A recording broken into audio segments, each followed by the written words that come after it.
Bueno, pues como podéis estar observando, estamos a día, pues creo que es 11 de marzo y bueno, comúnmente suele nevar en marzo. En los coches que están aparcados se ve bastante bien la nieve.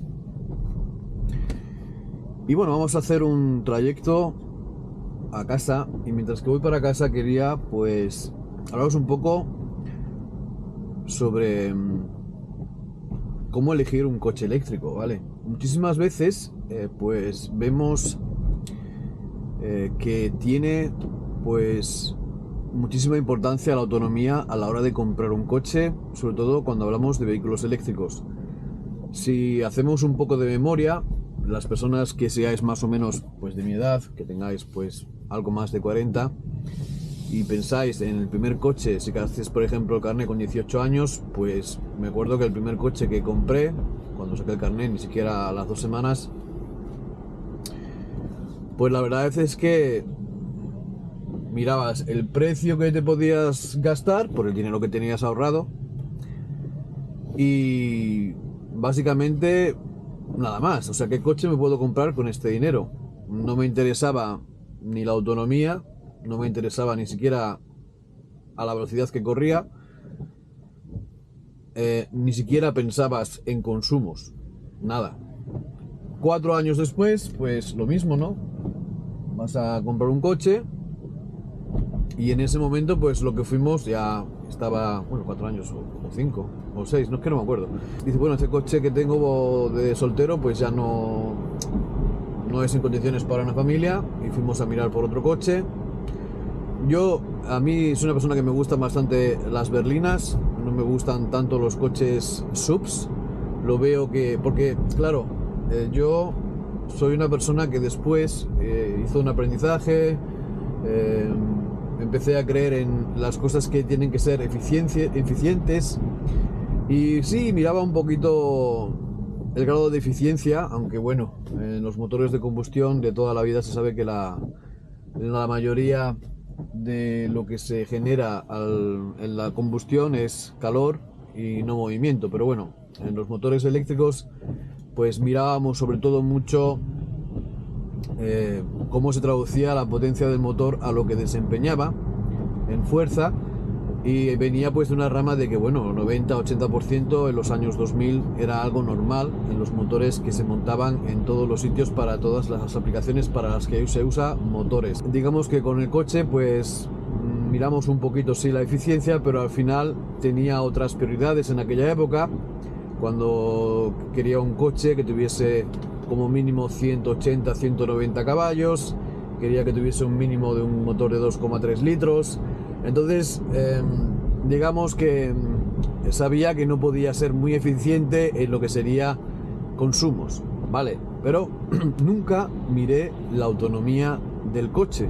O sea, en todos los años que pasaron después con otros coches, tampoco pensé nunca en la autonomía ni en el consumo. O sea, pensaba en si me gusta o no me gusta y qué quiero que... Porque claro, nosotros sobre todo comprábamos el coche con la idea de cuando vamos de vacaciones a España, son 2000, 2100, 2200 kilómetros que te vas a hacer de un tirón.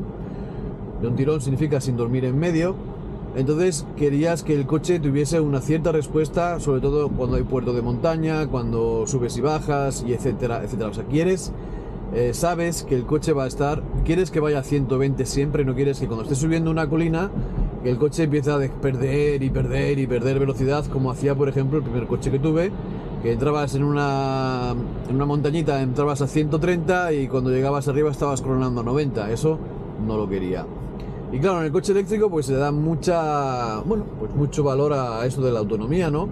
Yo recuerdo que para ir de España, o sea de Suiza a España, pues yo echaba gasolina en Zurich, después echaba gasolina en Ginebra para tener, porque la gasolina pues era bastante más barata en Suiza que no respectivamente en Francia, en aquella época, además que no me gustaba parar en Francia.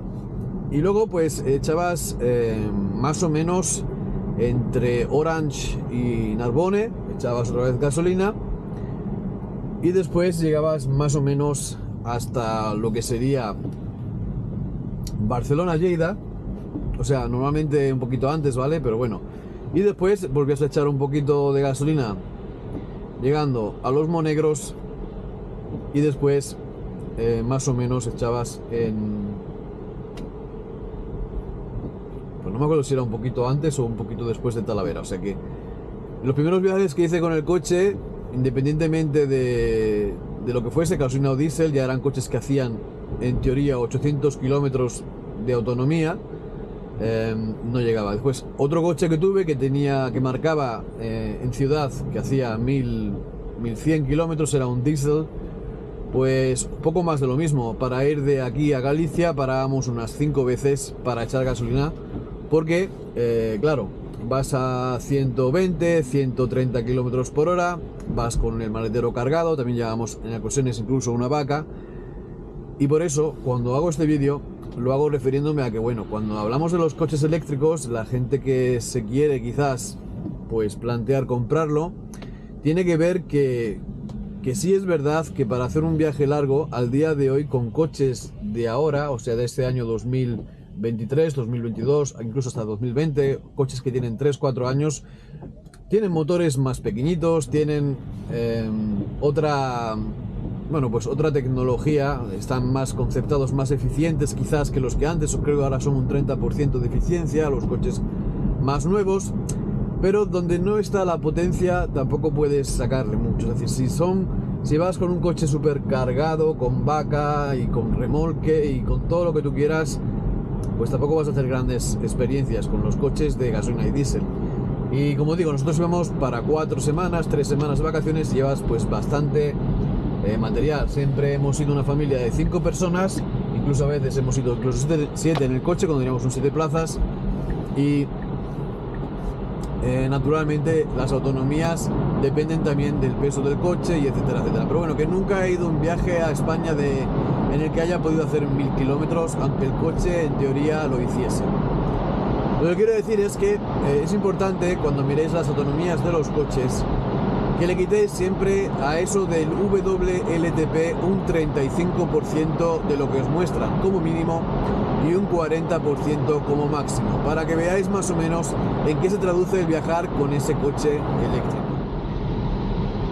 Y bueno, naturalmente hay muchas maneras de ver cómo elegir un coche eléctrico, y una de ellas es, yo pienso que primero ver si lo puedes comprar, y segundo ver si es el coche que te puede ser útil por tu uso diario. Hay aplicaciones como Better Route Planner que te la puedes descargar, puedes trastear un poco por ahí y mirar ciertos trayectos y ver cómo se desempeñaría el coche, si puedes aceptar quizás el número de cargas que te hacen falta para hacer un trayecto.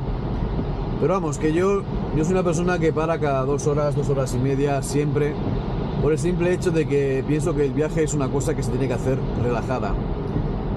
En el uso diario, cuando estoy por la ciudad, voy del punto A al punto B, durante el día trayectos pequeños hasta 200 kilómetros, pues no tengo ningún problema, porque sé que voy a llegar tranquilamente de ida y de vuelta. Aunque sean 200 kilómetros, conduzco un poquito más lento, y si no sobrepasas los 110, pues en tal caso te puedes ver un poquito limitado. Pero vamos, que si es autopista, sobre todo, si es carretera nacional, pues prácticamente no tienes ningún problema, porque los coches empiezan a ser un poquito más consumidores a partir de 110, 120.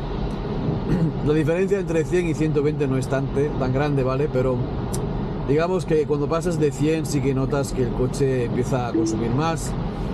Y si pasas de 130, pues eso ya es un despilfarro de energía. Entonces, claro, si conduces en términos normales entre 100 y 130, vas a tener consumos un poquito más altos, pero se va a mantener un poco en la línea. Y vas a poder hacer tus 398, 400 kilómetros tranquilamente en autopista. Pero claro, si vas muy cargado, 5 personas, pues puede ser que esto no sea tan así.